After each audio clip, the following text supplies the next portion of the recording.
Hey guys, thanks for joining me today. If you know anything about the Invicta brand, you'll know that that's what I have sitting in front of me. They come in these bright yellow boxes from what I understand. I personally have never owned an Invicta watch. I was actually looking for an AVI-8 Pegasus, so I put out an offer on the exchange looking for one of those watches, and someone actually replied to me with a message, instant message, that said, hey, take a look at this. This one is almost exactly the identical design as that Pegasus is. We'll go ahead and open it up, take a look at it. Just got this in the mail, and I'm gonna have to say it is actually almost identical. I've looked up, done a little bit of research on the brand, and honestly, the quality isn't terrible. They're not awful watches. They have fairly decent components. This one actually does have an NH35 Seiko movement in it, so just a nice, robust, standard automatic. So that's pretty cool. It's not very heavy. It's a fairly, for as big of a watch it is, and I always kind of thought that Invictas were just going to be kind of big chunks.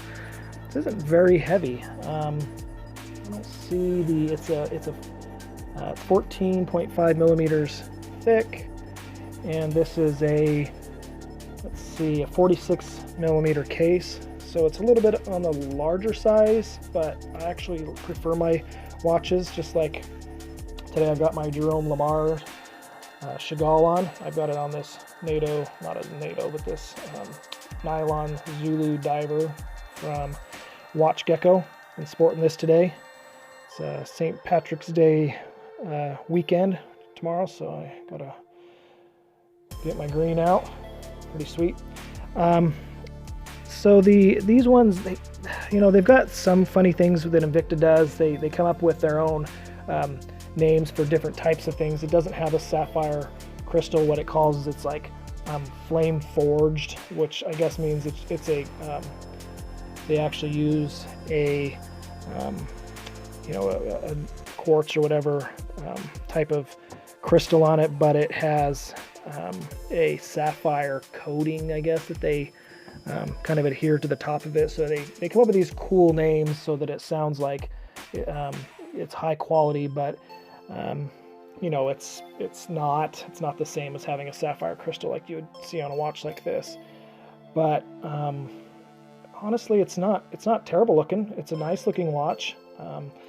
What it is, I haven't even talked about how you tell time on it. It's got these 3 different discs.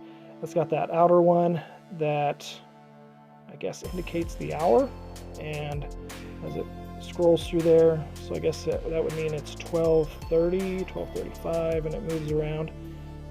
And then that's kind of weird. No, okay, I guess I'm looking through the camera. That one looked off, but there we go. That's fine. It's slightly off, but coming around to the 2 o'clock marker. Let me see if that one's lined up. Yeah, there's indicators up there in the top. You can see right where the arrow hits, and those are lined up, but the numbers aren't necessarily right underneath. That might bug me a little, I guess. Oh, I see. Those indicators don't move. They stay put.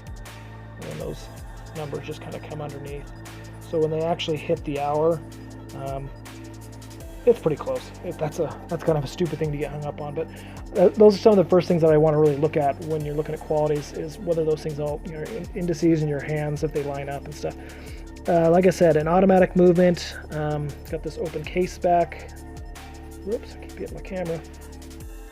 Open case back. Let me flip it over. Maybe you can see the movement actually a bit better. Come on, camera. There we go. So I need to wind it up a little bit. I also have the crown pulled, so that doesn't help. When this thing is actually moving, that's a cool feature. It actually shows the second wheel that actually continuously turns. It has this kind of carbon fiber texture in there, which I think is a really good touch. The case isn't bad. I actually like this black on white combination. The other options that this watch comes in, they have a white and black. with a stainless steel bracelet and case. I think this is actually better. It's a nicer look for the style of watch that it is. You know, this is it's got a 41-hour power reserve, standard for an NH35. I'll check the lume on it. We'll do a lume check. I imagine there's got to be some decent lume, but I'm pretty happy with it for really a pretty cheap watch, honestly. That is the Invicta S1 Rally, my first Invicta watch. I think it's pretty solid for what it is. I imagine I'll probably have to pull maybe one link out, maybe two. It's not too bad on wrist. The logo on the bottom.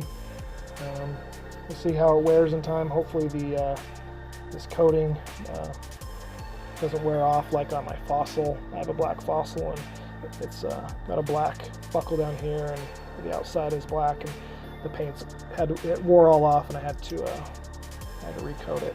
This watch band is a pretty good example of what you can do, or how you can change the look of a watch by just simply switching out the band.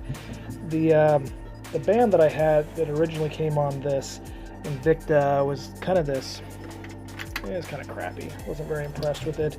This kind of like a stamped piece of metal here for the clasp. So I took that off, and I actually put this leather Bostock strap on it that I had left over.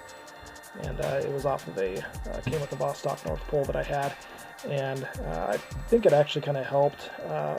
This watch, it was just all black, and so it was kind of plain looking. And I really like these bands. And it happens to fit. It's a larger 24 millimeter opening here for the lugs, so it's kind of difficult to find watch straps, and I just happen to have this one and threw it on, and I think it actually matches really nicely with the kind of the racing theme of what this Invicta is supposed to be.